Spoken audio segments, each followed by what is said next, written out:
По изјавите на првиот вице-премиер Беким Сали во синокешното издание на емисијата Клик Плюс реагираше министерот за правда Игор Филков.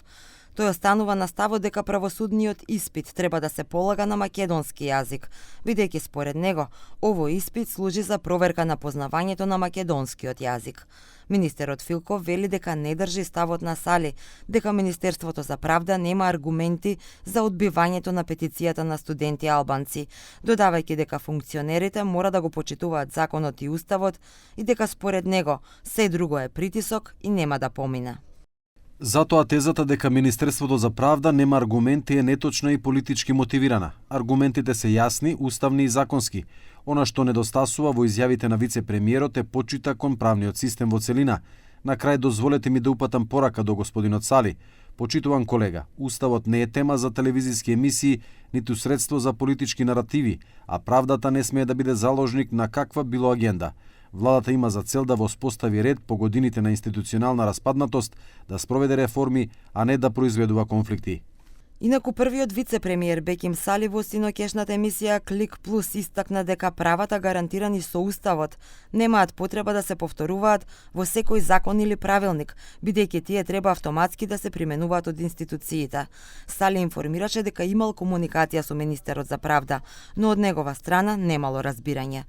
Тој нагласи дека барањата на студентите имаат уставна основа и дека одбивањето не е поврзано со недостиг на правни аргументи, туку со недостиг на волја.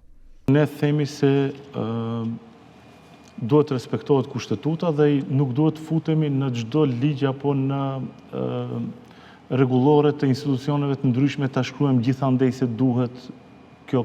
Domethënë për arsye se nuk kuptohet, nëse në kushtetutë është e shkruar diçka, gjithçka inkorporohet në praktikën e motutjeshme të institucioneve dhe do të qëndrojmë kësaj mbrapa, domethënë për krajën do ta kenë studentët maksimalisht. Unë kam pas një komunikim me ministrin, për fat keq nuk ka pas mirëkuptim. Pres ministrit të reflekton, nëse nuk reflekton, do ta trajtojmë edhe ashtu, do të organizojmë një takim, ta bindim si ministri i drejtësisë, i cili do ta respektojmë fillimisht ai dhe institucioni i tij kushtetutën dhe pastaj të kërkojmë edhe nga qytetarët të respektojnë atë. Kuar që të respektohet kjo kërkesë për arsye se ka bazë kushtetuese, domethënë. Po.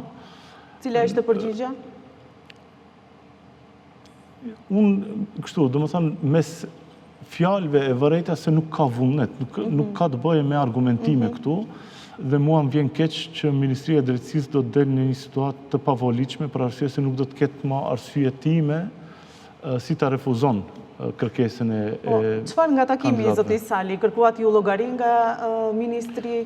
Për shkak se isha në udhëtim zyrtar, nuk e kam pas takimin tet-a-tet, ka qenë një thirrje telefonike me cilën kam kërkuar. Во меѓувреме, член 2 став 3 од Законот за употреба на јазиците предвидува дека во институциите на државната власт во Република Македонија, од член 1 став 3 од овој закон, службен јазик покрај македонскиот јазик и неговото писмо и јазикот што го зборуваат најмалку 20% од граѓаните на Република Македонија и неговото писмо, и тоа во комуникацијата, употребата и примената во сите постапки на граѓаните пред сите органи што ја сочинуваат државната власт, Собранието на Република Македонија, Председателот на Република Македонија, Владата на Република Македонија, Судството, Јавното обвинителство, Уставниот суд на Република Македонија и во другите институции во државата.